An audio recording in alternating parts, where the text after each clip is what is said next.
Bagsak ang katawan at hindi na kayang lumakad ng walang aalalay ang 19 anyos na si Mary Ann Dinalo. Na-diagnose siya ng SLE o Systemic Lupus Erythematosus noong November 2024. Isa itong autoimmune disease kung saan inaatake ng sariling immune system ang iba't ibang organ sa katawan. Isang araw, nilagnat ako. Tapos, hindi na po ako nakaka-open ng doorknob. Nawala po yung lakas ko. Tapos palagi akong nagsusuka. Bloated po ako sa tummy. Hindi po ako nakakapoop.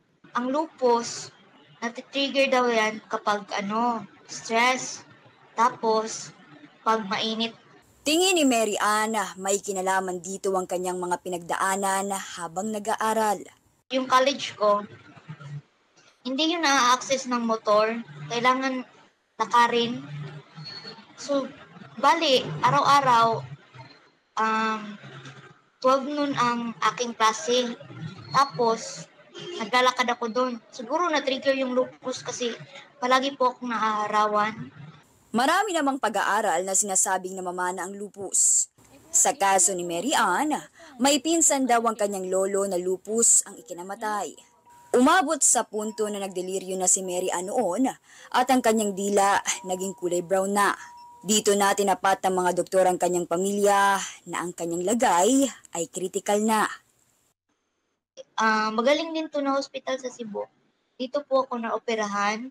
Dito po ako na-diagnose ng lupus. Dito din po ako na-save.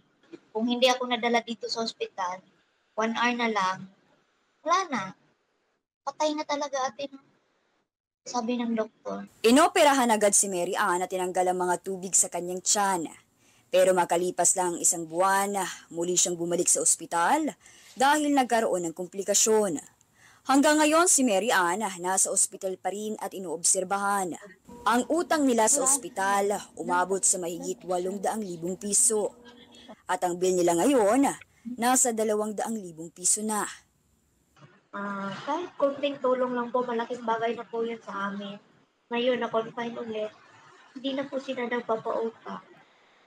So, kapag nakalabas kami dito, kailangan namin bayaran full. Kaya po, nananawagan po kami ng tulong. Baka po, may mga bubuting puso dyan. Matulungan po kami. Ako po si Mobile Journal Yeda Pascual na nagpapaalala na ang bawat may karamdaman ay kailangan din ng kalinga.